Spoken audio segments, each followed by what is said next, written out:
sober addicts make great employees. They work really hard. Most of the time they do the work of 2 or 3. Fulfilling part of being a business owner and getting to see people's lives change.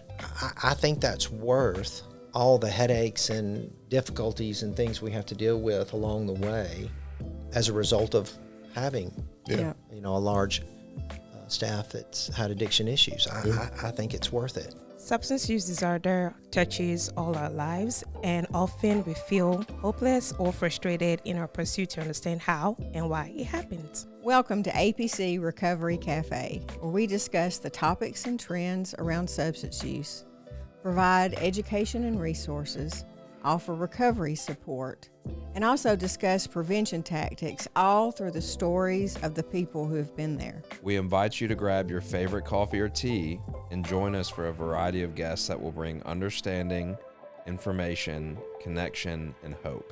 Together, we can break the stigma and pave a brighter future for each other.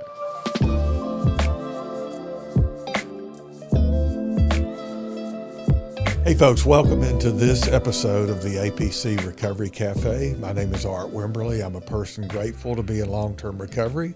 I'm a volunteer at the Addiction Prevention Coalition, and this morning I'm here with the Executive Director, Carrie Wimberly. Good morning, Carrie. Good morning. How are you? I'm great. It's only been an hour since we've seen each other. I know. Yeah. But we also have a special guest today. You want to introduce him? Yeah, so excited today. We have Tim Cross. Tim is a person in long-term recovery. And he's also a APC Board Member, which we're so appreciative of your time and talent there. He's the co-founder. Are you still the CEO at ETA? Technically. Okay, technically, of Expedited Transport Agency and other businesses that I don't know. You're going to have to list those later because I don't know what those are.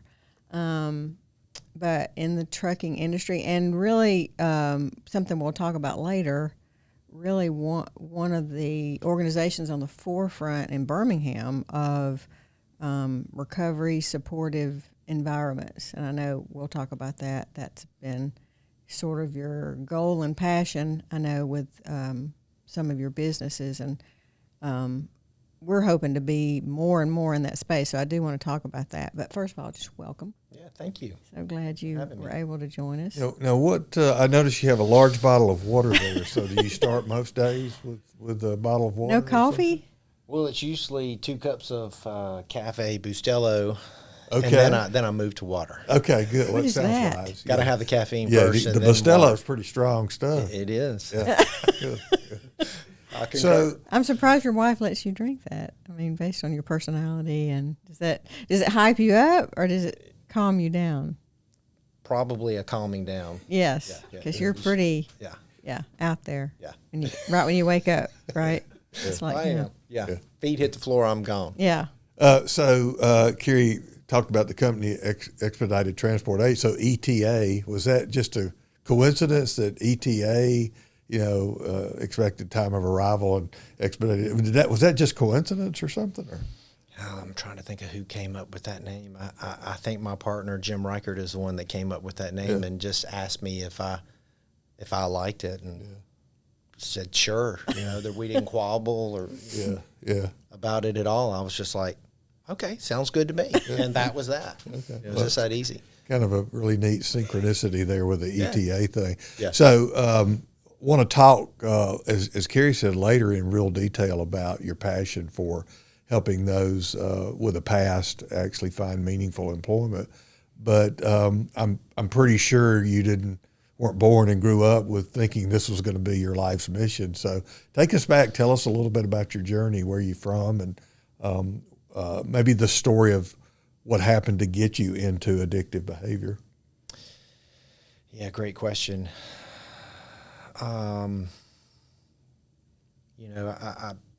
First, I guess I would say I didn't really, until after I got sober, really kind of uncover what was behind leading me towards addiction. Can't say it's one particular thing. It could be a culmination of a lot of different things. An alcoholic father, who was abusive to my mother at a young age, seeing that happen on a regular basis, living in, terror most of the time of when the next strike, so to be, was going to take place. And, you know, in hindsight, it's, you know, what's a 4-year-old going to do with that? Yep. How do you process that? You can't. You don't even process that. So, you know, the way I wound up being and the way that I compensated for that has been pretty interesting to uncover for myself, and the different behaviors and the actions that I took and the directions that I went down. And so, you know, alcohol and drugs seem to temporarily give relief to, you know, this undercurrent of always scanning the environment and looking for the next threat. Yeah. Yeah. Because it was always that. Really very much like PTSD. It's such Trauma. a traumatic experience that, as you said, can't properly be processed at that age, so it carries forward in a lot of ways. Yeah, when I eventually wound up in a professional therapist environment and had PTSD mentioned, I was like, it never occurred to me that that might be something that had been going on all this time. Yeah. So, Yeah. Where are you from? Where'd you grow up? I grew up right here in Birmingham, right in Hoover. Yeah. Yeah, I lived in Memphis, Tennessee, and lived in Atlanta for a short period of time. But yeah, right here in Hoover before, you know, the interstate went farther than Highway 31. I remember. Yeah, I'm born and raised. Where'd you here. go to high school? I actually went to Shades, started Shades Valley, and then my mother and I moved to Memphis, Tennessee, and I finished school there and started college there, and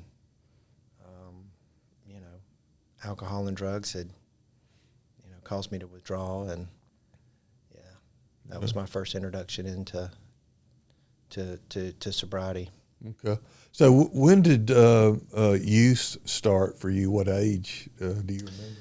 15. Okay. First drink of alcohol. Okay. Yeah. And was there a slow drift after that, or did it go pretty quickly? Or? Pretty quickly. By 19, I was in a 30-day inpatient. Okay. Yeah. Yeah. So the gasoline and matches, really interesting. The anger towards my father began to surface in 15 to 18. Yeah. Coupled with the drugs and alcohol, really took me quickly. Yeah, volatile mix. Yeah, to inpatient. Yeah. Okay. So clearly those didn't stick as long as you wanted them to, right? Because you've got an ongoing story, up into your late 30s in terms of addiction, or 40s? You mean staying sober at that young age? Yeah. Golly, at a young age, it's just so... It's remarkable to me that people nowadays at a young age can really... You got an example of one really right there in front of you. digest, you know, the truth about alcoholism and drug addiction, right? And get sober and stay sober. Yeah. To me, it was, you know, if I just drink alcohol and smoke marijuana and stay away from liquor and cocaine, I'll be okay. Right. As long as I stay away from over there. Yeah. And stay over here. And I did. I did well at that for maybe about 8 years. Yeah. You know? I mean, I got married. Yeah. You know, went to UAB and graduated there with a Bachelor of Science, and still that illusion of manageability. Yes. Yeah. Absolutely. Yeah, I'm getting up and going to work every day. Yeah, how could I be an addict, right? Yeah, exactly. Yeah. I'm going to Birmingham School of Law. What are you talking about? Wow. You know. But yeah, eventually I, you know, bumped into those other substances. Yeah. Well, it works until it doesn't, right? Yep. Yeah. So pick up the story there a little bit. What were the key threads that actually got you to the place where there was consistent sobriety? Pick up the story for us. Oh wow! It was really the morning of November the 20th of 2008. Okay. I'll give some words to describe what happened that morning, but there's really not any to describe it. By that time, it had been 24, almost 25 years, and it was more, the words to describe that's more along the lines of I haven't had all I wanted, but I've had all I could stand. And I just got up one morning, called the drug and alcohol treatment facility, and packed a bag and drove myself there. Wow. It was really that quick. It was an instant or a moment in time. It was like, Moment of clarity or something. yeah, a moment of clarity. Hey, my life's at stake. Yeah. So it wasn't necessarily outside pressure that got you there? I wasn't under the, everything I'd already lost everything. Okay. You know, so, Okay. yeah, the divorce, the foreclosure on the house, wife and kids are gone. Circle of friends is getting smaller. Family's not speaking to me. And, you know, for a brief period, I would say, you know, say May of 2008 to November of 2008, I was able to grab myself by the bootstraps and get a job and a place to stay temporarily, but that didn't last very long. Yeah. So yeah, it was November 20th, 2008. How did ETA come about, or when did all that happen? Well, the first company, Expedited Transport, we started in 2011. Okay. And there was just 3 of us. There was no real intention to be where we're at today. This was not a goal. I didn't have a 10-year plan, and it got fulfilled on, which is interesting because people ask me that. So, Why trucking? you know, it was the second chance that I was given by somebody in the recovery community. After that 1.5 year period of not being able to find gainful employment, you know, somebody came up to me and said, "Hey, I heard about your skill set and your background, and I think that would be a great fit for what I'm about to do, and would you like to come work with me?" And I said, "Sure," which was kind of shocking, you know, that I didn't plan on going to work for someone in the recovery community. It never really occurred to me, but I was given that second chance, and, you know, 1.5 years sober, and that's what we did. So, you know, that didn't end up panning out. And then, you know, Jim had asked me to go in business with him a couple of times during that first year in the trucking business, and I turned him down and wasn't really interested in all the responsibility of, you know, business ownership. And so I came to him and said, you know, if you're still wanting to do that, let's give it a try. And that's really all it was. It was actually just to make enough money to be able to take care of myself and take care of my family. Yep. And that's really what and it was a means to be able to do that. Right. So that's really all it meant in the beginning. Right. And didn't you guys start mostly with a focus on like Department of Defense type logistics? And It stuff was a like Department of Defense military that we got involved with. And so, you know, it went so well the first year. I think Jim and I were both shocked. You know, it's interesting, you know, that what a couple of drunks can get together and accomplish, you know? Yeah. I mean, really, come on now. Right. I don't think, you know, people give, you know, a couple of drunks like Jim and I to get together and start a business and be successful, like, probably it's not Well, going to you work know, out. the whole thing you fact hear that it did. in the big book in the rooms all the time. If we in addiction would put half the effort and thinking we do into getting the drug of choice, then we become genius in the real world. Yeah. You know, a lot of grit, a lot of determination, a lot of follow through. Yeah. It was just for the wrong thing. Yeah. Yeah. Well, we started the second one in 2012, and that went well. And then in 2014, we started this commercial side of our business of Expedited Transport Agency. And the fourth company was in 2017, which was another military freight brokerage that we purchased. And so there's 3 of those, and then this commercial side. So, Wow. you know, it's really interesting. We weren't advertising, you know, for employment. It was really word of mouth. So, you know, we're both pretty active in the recovery community. So, you know, when we got one recovery person to, you know, personally that knew us from recovery to come to work for us, that's really all it took. You know, for people to find out that Jim and I had a company and that we were hiring, and that kind of it, morphed into what it is that today. idea of hope is so big in recovery anyway. Period. But then hope about employment. Well, it's not just any job. Yeah. It's the earning potential that you have being in the business that we're in is, pretty enticing. Yeah. For sure. So I think that that opens up avenues for sober alcoholic and addicts to be able to do things for their family that they normally wouldn't be able to do. So some of the earning potential has been life changing for people. Yeah. So 5 years ago we have an employee who's homeless, winds up in drug and alcohol treatment, and then a sober living, comes to work for us, and now she's owns her own home. Yeah. So it's that kind of earning potential that I think really opens up doors for people to have a whole new life along with being sober. So over the years, have y'all become more intentional as an employer about thinking through this? Was it just organic that people were attracted, you hired them, you took a chance, whatever? Like you said, hey, I don't blame all those other folks in my past for telling the truth about me, but it does make it hard. Yeah. Yeah. Well, they started coming in droves. I mean, once the word got out, people were coming to us on a regular basis. Yeah. And at one point, we had 80% of the employees were sober alcoholics and addicts. So now I think they tell me, because I don't know a lot anymore.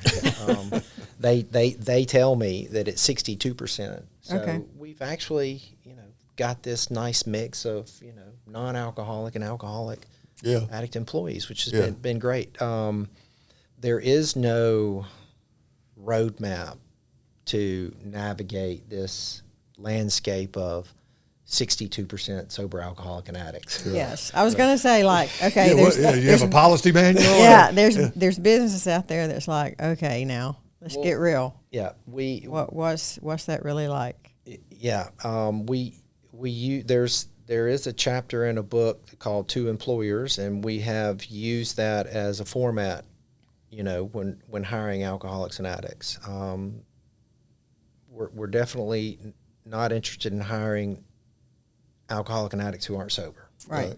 That doesn't work. So that's been a good guide for us as to how we were going to approach conversations that we have with people.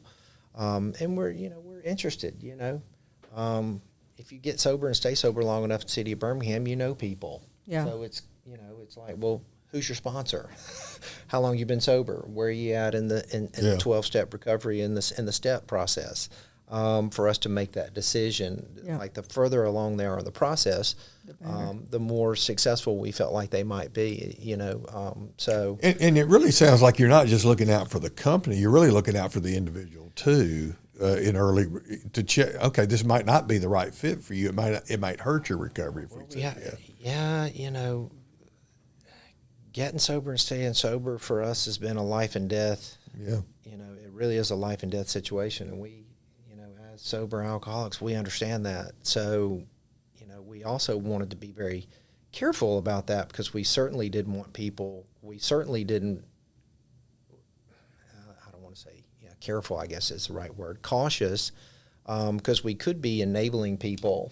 Yes. To head back down a path that we know all about, and how can we support them and help them navigate this new landscape of that I talked about earlier, which is all the overwhelming responsibility of now I'm visiting my kids, and upset parents, and how do I navigate sobriety, new sobriety, and all of that as a total package of hiring people in recovery. So it's been interesting, to say the least, but we did the best we could to navigate that. I can't say we always got it right. Right. We made some mistakes along the way. Yeah. But we stuck with, we were going to give people, 3 strikes and you're out. That seems fair. Yeah. Especially because we don't deem alcohol, and drug addiction as a moral issue. Right. So it was, if we find out or they come to us and say that we've, relapsed, then we want to get all the information in a conversation to find out where that employee is currently at. Yeah. Is it get back involved in 12-step recovery and sponsorship, and just based on our personal, journeys and our personal opinion about where the employee's at, it could be separation again. Right. It could be drug and alcohol treatment again. Right. After the second one, we definitely require them to be inpatient. Yeah. And fully support them and check in and find out where they're at with that. Yeah. But the third time, we're just enabling them to continue doing this. So. Right. Yeah. And you've got other employees to protect now. You've got a base of people that, We do. It's are been in great. recovery. We've had some 3 strikes and you're out. And they've been sober ever since. Yeah. Some which is interesting, because sometimes you experience, there's always the question mark: is someone going to make it or not? There's also the question mark personally. Right. Yeah. If you get sober and stay sober, you'll see people die. Yeah. You get the real gravity of it. So you start to think, well, golly, we really want to help them, but we could be hurting them. So to let them go has been tough, to let people go. Yeah. But who knew that moment when we let them go, and they experience the consequences of their actions, along with whatever's going on with them outside the office. Yeah. They've been sober ever since we let them go. Yeah. So even that action, that could have been a pushing in a direction that. If we'd have kept them. But, Well, we do, family and loved one support groups, and because that's part of my story and Carrie and I's story too, as well as my own struggle. And one of the learning curves, almost every one of us, whether we're a parent, a spouse, a sibling, or friend, or whatever, is coming to that place of understanding we're not God either. Yeah. We can't predict, and sometimes you're really doing your best guessing work with what the right thing is to do, and sometimes having to separate, or whether it's work or relationship for a while, we have to overcome our fear that we're going to cause the relapse or even the death of our loved one. Yeah, it's tough. It's been difficult. We just recently had to let someone go, maybe about a week ago, 2 weeks ago. It's hard. Yeah, it's a reality that we deal with, and it's difficult. Yeah. Who's pulling for you more than someone else in recovery? Right. Right. Right. And but y'all have had so many tough. success stories too that have multiplied, even if they're not in your company. Those things have had ripple effects. Yeah, we've had some. There are some amazing success stories. People. People getting married, having kids, being able to afford themselves dependable transportation, we've had employees get married to each other, one being my daughter, as a second chance employer. We've son-in-law, is out of prison in a transition halfway house, comes to work with us, ends up marrying my daughter. It's like, you got to be kidding me. So you can claim to be a second chance employer, but when you're when it's your daughter, really so we've actually had employees get married to each other, and so it's been interesting to see people's lives as they progress since they came to work with us, and that's been really fulfilling and joyful for me. Absolutely. as an employer. Yeah. So, another thing, like when we're talking to other organizations about second chance hiring and becoming a recovery supportive workplace or whatever, is the conversation around peer support or, creating a safe space for employees once you hire them. And, only looking from the outside on social media, you guys have a whole lot of fun in there. That is built in for some reason, the fun element. So talk about that first, and then talk about, what you do or how you have created the culture that there's support there, supporting each other, the employees supporting each other, because I see some of that as well. Yeah, we've, you know, when you're at work, you know, potentially all your recovery communities at work and your sponsors at work, and you know, we would love to be able to say that people can check all their personal problems at the door and come in and be robotic, and that you don't bring whatever's going on personally outside with you. And we know that you do, because we do too. So, you know, all the managers are in recovery that work with us. So there's that open door policy where if it doesn't have to be work related, you can come and see us on a personal level from a recovery standpoint to have a conversation of, you know, about what's going on with you. And they don't have to think twice about the fact that it's connected. Yeah, they're in recovery. And Hey, still listen, can have the conversation. Grab another employee. If we're not available, grab another employee and say, hey, you got a minute? You can come outside and talk. Yeah. So there is some instant accessibility to the recovery community because you're working with other people in recovery. Yeah. That's been a pretty amazing thing. Yeah. And then I always joke around that, you know, if we had a reality show, it would be a hit, you know, because interesting conversations, to say the least. You know, most alcoholics and addicts, we've got some pretty funny stories, you know. Yeah. So there's interesting conversations, and you know, fun is one of the things that we wanted to make sure that people had. Let's have some fun. So, you know, us hiring Nick Cases, social media, and he's doing a great job. I see. He's done some great things, and yep, I'm seeing, you know, all these ideas of what can we do, and Cash Cube Friday, and yeah. So what is the cash machine? I mean, how do people qualify to get into? They have one of these things that blows the money out. Yes. Yeah. So I have yet to be in it. They haven't said, "Hey Tim, get in and try it out." I've only watched, but yeah, I think Crystal and I were having a conversation one day in her office, and I said, you know, what if we had this?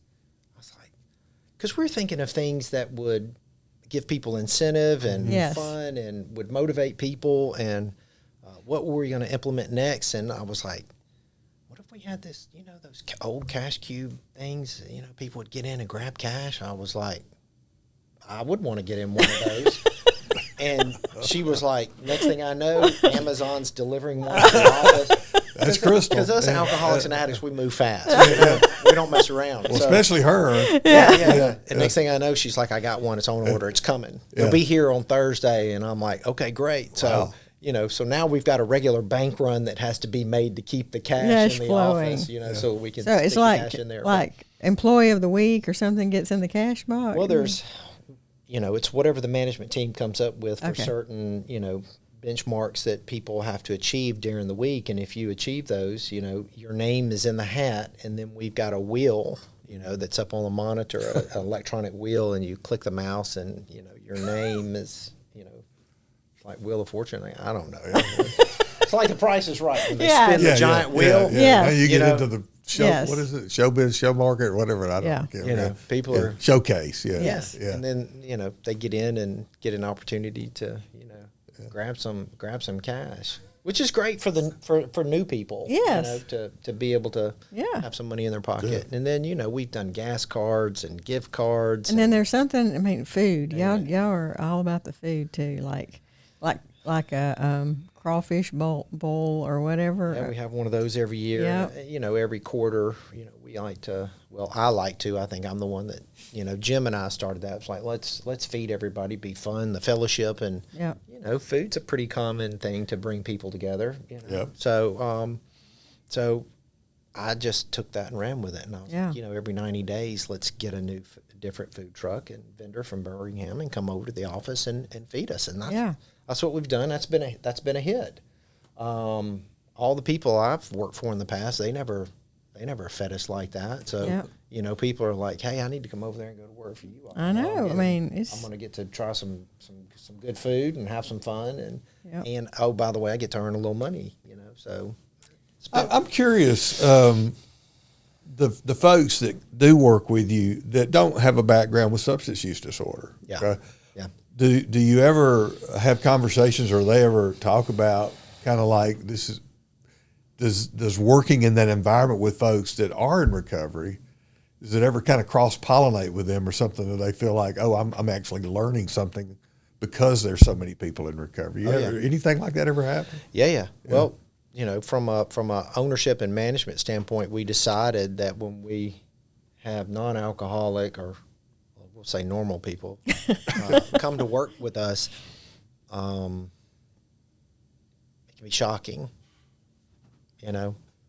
as those people begin to integrate into as word of mouth got out on social media in Jefferson County, and people started applying, and employees referring people who were not alcoholics and addicts to come to work for the company. We gave disclosure up front. We want you to know most of the people here, or a lot, are in recovery. So we felt it was important to make that disclosure to new hires. It's been interesting, go find someone, who hasn't been impacted by, addiction. Can't be done. At least in their family, or know someone else to them whose family is having difficulty. So we have, ironically enough, been a resource for some of the employees at the office. You know, some of their family members have ended up in in treatment. So there's been an opportunity for us as addicts to be able to help them navigate that landscape as to where and what the resources are, and direct them into particular directions that would get them and their family what they need. And tell them there's hope. It's going to be okay. It can be okay. Yeah. Because so much, I think, that gets out into mainstream media seems to almost be so disconcerting as to, because we've had so much overdose death with the pandemic and so many other things with opioids and fentanyl, that often I think the general public tends to think if you're struggling, there's not much hope. Yeah. But the truth is, most people get better. They do. Yeah.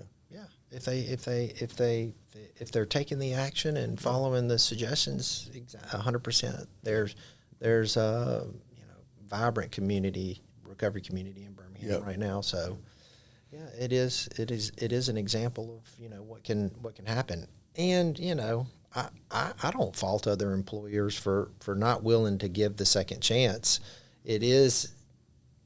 I know we're not the only one. There are some very major corporations across America who begin to tap into that resource. I think it's important that there's something in place as an employer as to how you're going to handle and deal with hiring people, who've had addiction issues in the past. Well, I don't know. Part of what APC's, I think, hoping to do is further the conversation that even where we can get a state and local governments involved with some foresight about that, so that it assists folks like you that want to do this, or does at least gets out of the way as much as possible. Yeah. I think, Kiri, you had a question earlier. You may want to come back with Tim in terms of some of the efforts he's making, not inside the business, but out in the recovery world for new resources. Yeah. So, well, we usually try to end by having our guest say one thing to the listeners, and I would like to try to do it with a particular focus with you, if you're willing. And that way, maybe if there's an employer that's going to see this or listen to this, what would you say to them to get them thinking or encourage them to think about considering hiring folks that have struggled with addiction? Well, I guess I would say it like this. Sober addicts make great employees. They work really hard. Most of the time they do the work of 2 or 3 employees. I guess the second thing, I would say, to managers and employers, it really would come down to, the fulfilling part of being a business owner and getting to see people's lives change. Yeah. I think that's worth, me personally, all the headaches and difficulties and things we have to deal with along the way as a result of having, a large staff that's had addiction issues. I think it's worth it. Yeah. All the success stories make whatever difficulties we've had be completely worth it. Yep. Would it be accurate to say that if there was such a business owner or a corporation or business out there thinking about this, that you would love to talk to them about your experience? Oh, absolutely. Yeah. I'd be willing to give my telephone number, Yeah. share my experiences and all the challenges, and absolutely. Yeah. More than welcome to come by our office, meet with staff. The door's open. Yeah. Anytime. Yeah. We'd love to be a resource for other people to reach out to as far as that's concerned.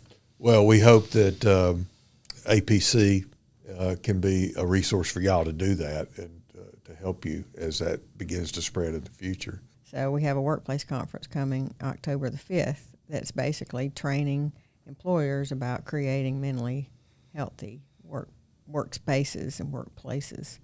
So I know you're going to be there, and Crystal's going to be there talking about your experience in that place, and I appreciate that. So Yeah, absolutely. Thanks for having us and letting us participate in that. Yeah, it is,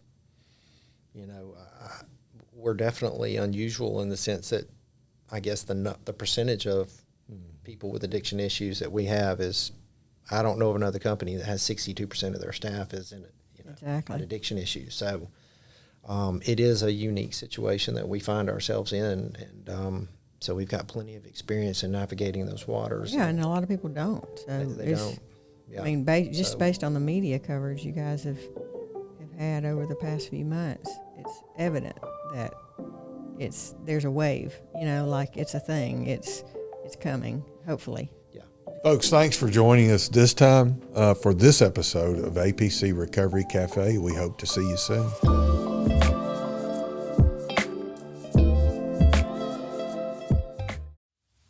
One of the things that APC is known for is being a connector, because we're stronger together. Not only are we there for those who are suffering through substance use disorder, but we're there for family members, and we really take our job seriously. We all have personal reason why we're in this field. We're changing people's lives one community at a time.